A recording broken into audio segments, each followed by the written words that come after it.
First, I need to ask you about this Iranian response. Clearly, a response was expected. What do you think from what you've heard? And we don't even know whether any have hit their targets yet. Well, Christian, thank you. Look, I've just heard about this just like you have. So I have absolutely zero briefing or knowledge of exactly what's unfolding. But clearly, Iran had to respond in some way, and they made it clear that they would. And I think the administration anticipated that.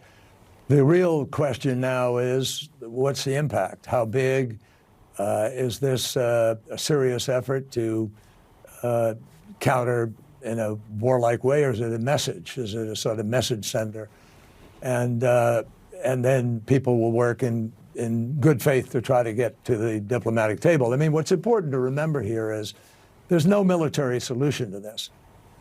This can go on and on. It could get uglier and uglier and more dangerous with greater and greater implications for a global basis.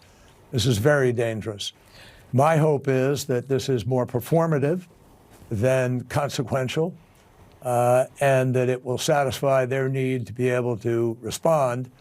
I think President Trump needs to clearly be very judicious about measuring that and understanding it, and hopefully take the higher ground of getting back to the table for the simple reason that we don't have any visibility anymore. Insight, or the depth of insight that we had with the nuclear agreement that we put in place. I mean, with the nuclear agreement we put in place, we had huge insight as to what they were doing. We had stopped them from developing in whole sectors. We destroyed their plutonium reactor, which they were weeks away from being able to have bomb material.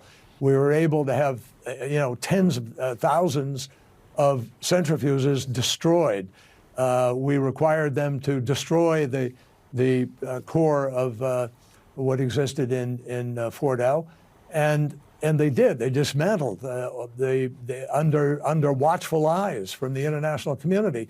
Remember that we brought 5 nations and the United Nations to the table, and we put in place the strongest nuclear agreement that has been agreed to by any countries anywhere in the world since the 1950s or 60s.